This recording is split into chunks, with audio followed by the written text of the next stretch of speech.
So welcome back, everyone. Today, I thought we would take a look at St. Louis's Stanley Cup run. So, the St. Louis Blues, as we all know now, are your 2019 Stanley Cup champions after winning 4-1 in Boston in Game 7.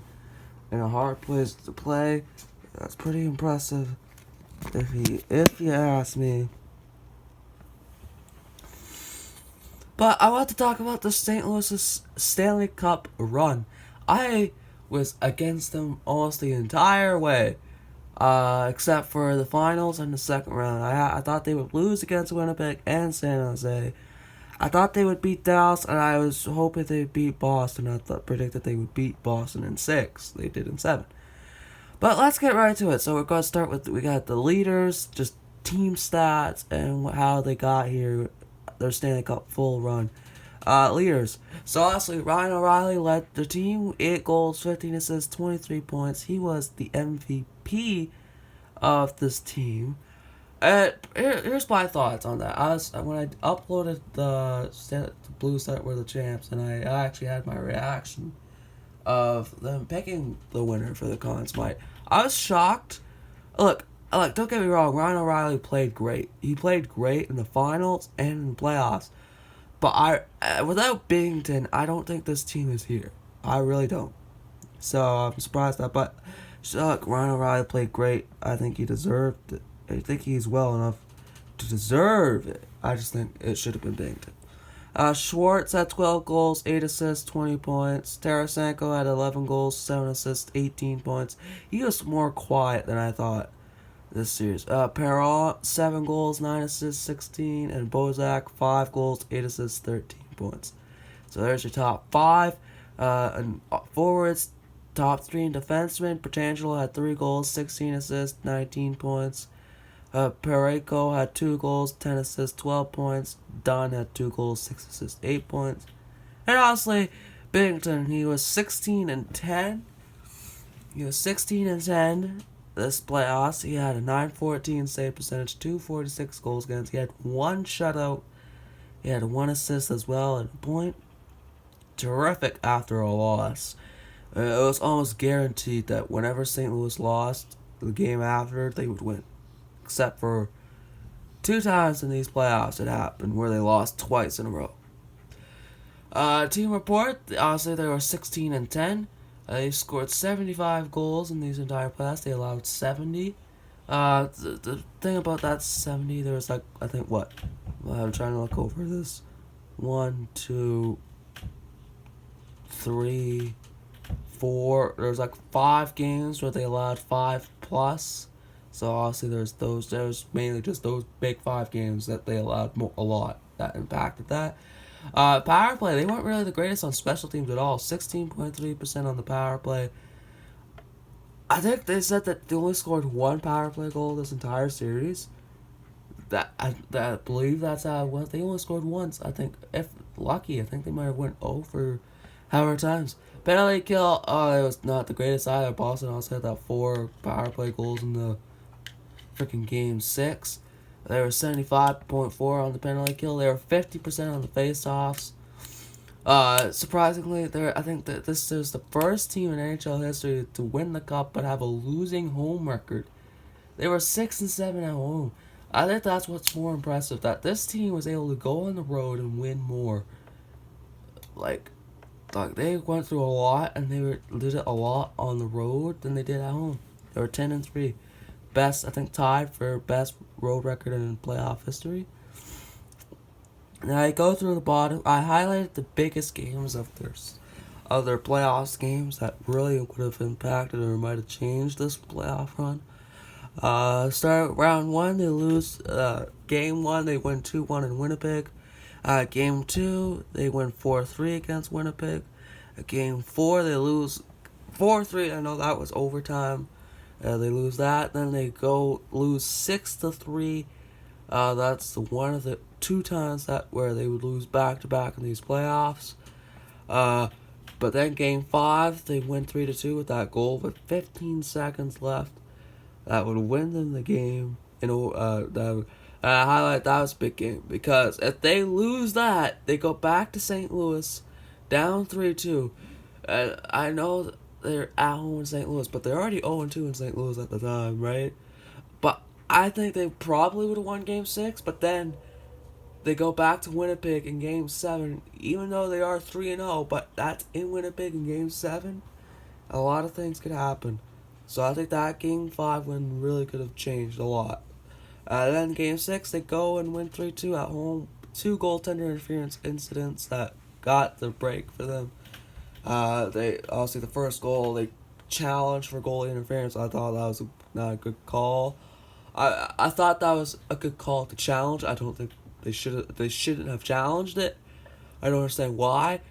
It's early in the game as well. Just continue. The second goal that they scored was goalie interference, but they couldn't challenge it. But they win it in 6. I thought Winnipeg was going to win that in 6 or 7. 7, sorry. Round 2, they beat Dallas at home 3-2. Game 2, they lose 4-2. Game 3 at Dallas, they win 4-3. Game 4 at Dallas, they lose 4-2. Game 5 at home against Dallas, they lose 2-1. So that's the second only time they lose back to back. And I highlighted Game 6. Without that Game 6, obviously this run is done. I think Boston probably would have won the cup at that time if Dallas won, because I don't think Dallas would have beaten San Jose. I think San Jose would have moved on. I think Boston would have done really well against San Jose.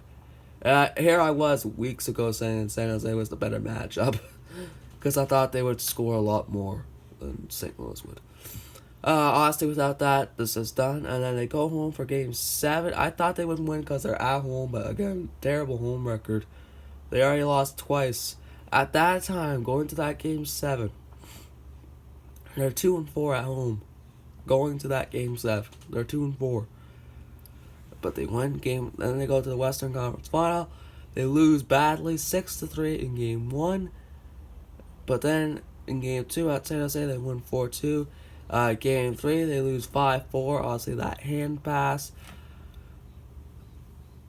It wasn't a reviewable play, so I agree with the call, but it shouldn't have been a no goal. It shouldn't have been a goal, but I agree with the call. They couldn't really review it. None of them apparently saw it. So I agree with the call. It wasn't reviewable. None of them saw it, but it shouldn't have been a no goal. But I feel like the rules should change now, because people are allowed to use their feet to kick pucks towards pass, and that's allowed a goal. I feel like hand passing should now be allowed. I don't think like it should be delivered like they grab it for like more than 2 seconds, but like if it hits off their glove or they swat the puck with their hand towards another player and goes in, I think that should be allowed. I really think they should change that. And after that, I put Game 4 against San Jose. They won 2-1. Without that, I think this might have also been done.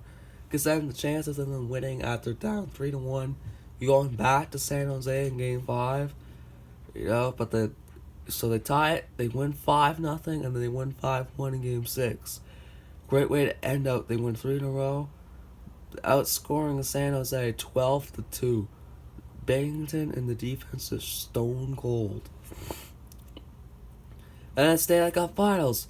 At Boston, they lose 4-2, but then they bounce back and win 3-2 in overtime.